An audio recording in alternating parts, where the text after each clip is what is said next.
Guess what? I got retrenched again. Made redundant twice this year.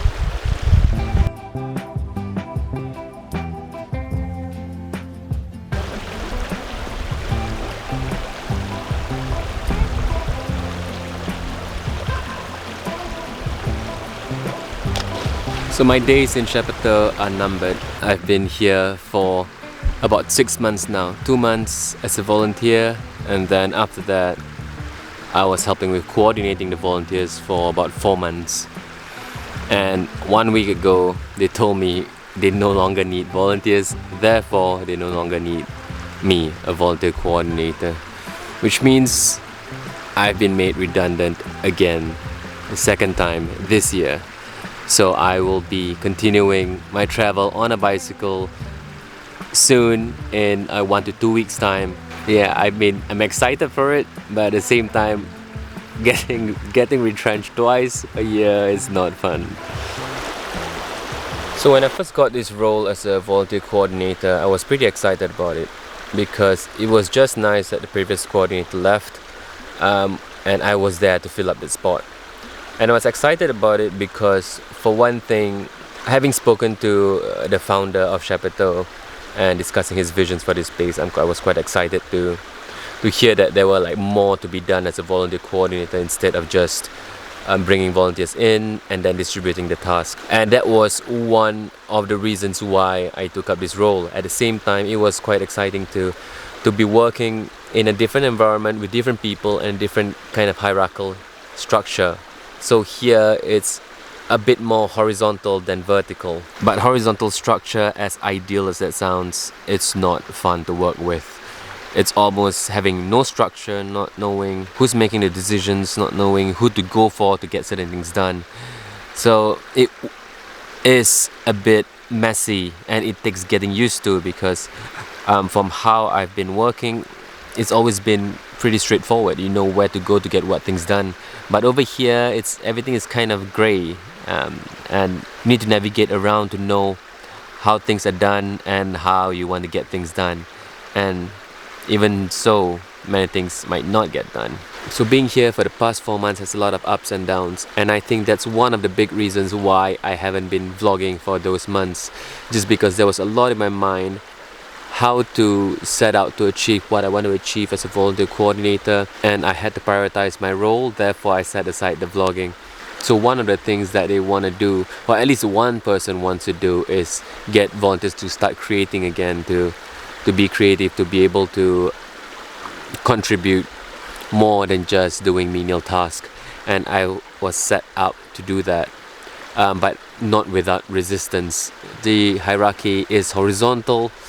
There's not much top-down instructions given or top-down authority, which means anybody could do anything or anybody could disagree on anything, which makes getting to the goal more difficult than it has to be.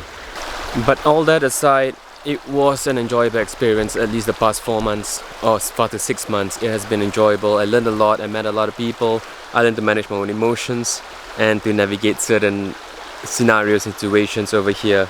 So I definitely have benefited from being here.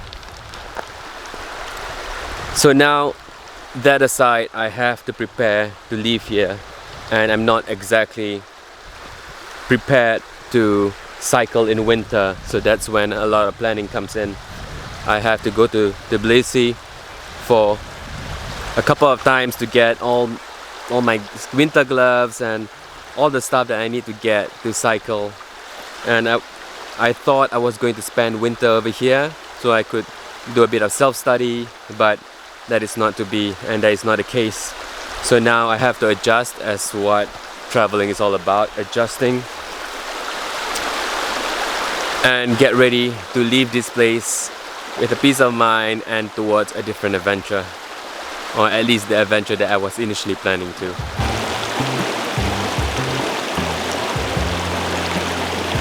Now currently it's autumn, but it's actually pretty warm today, and winter will be coming, say, in later November or December, and I am planning to first cycle to Kazbegi in Georgia Because I have not seen any parts of Georgia other than Tbilisi and over here Pona village.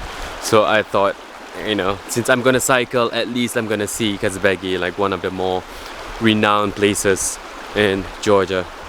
I don't know how that's gonna go. That's about 4,000 meters elevation. I'm far from fit to be able to cycle that much, but I'm gonna try anyway. I don't know what's gonna happen, but I am sure to update as much as I can while I'm cycling. So my next vlog, I would be out of Shepparton and I will be venturing on.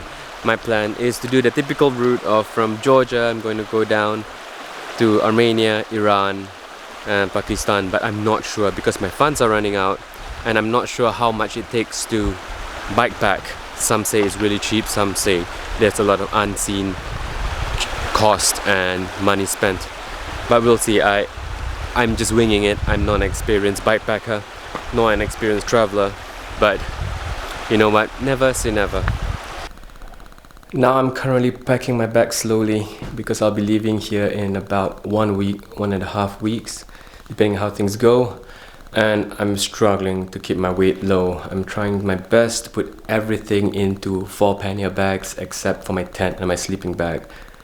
Previously I have my previous backpack on the bag and I had all the stuff on the bags. But right now I'm trying to reduce the weight, make it a bit more compact, but I don't know how well it's going because things seem pretty heavy at this point. So this is my backpack that used to be outside a pannier. I'm striving to put it inside, and along with my cooking gear, I have here camping stuff, a sling bag liner, my footprint and pillow and all that. Over here I have clothes, 1 bag for clothes and 1 bag just for electronics.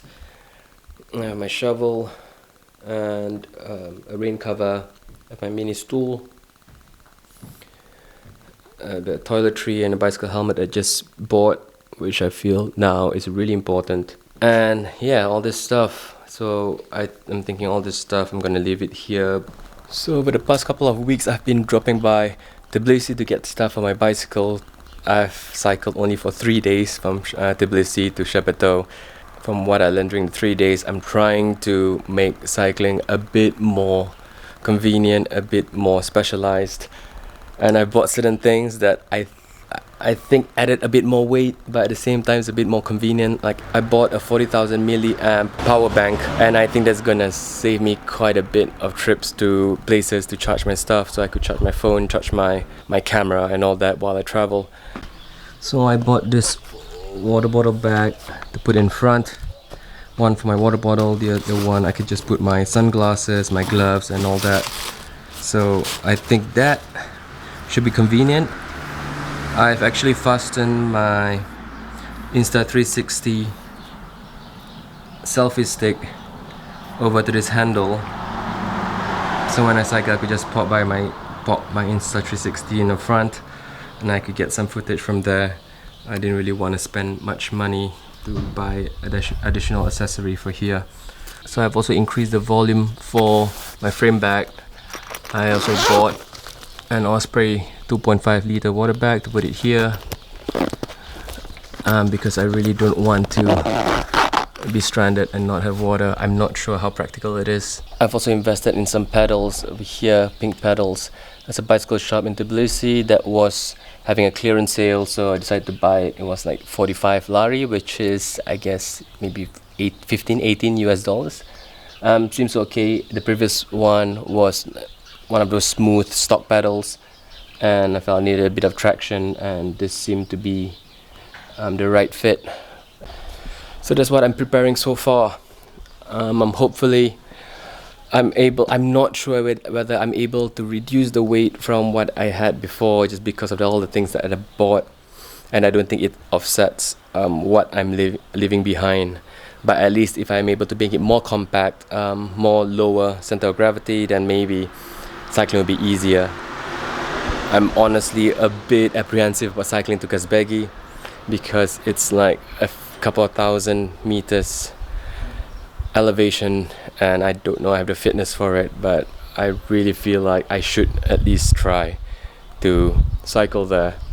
And if I make it, maybe I'll definitely have much more confidence in continuing this bicycle tour.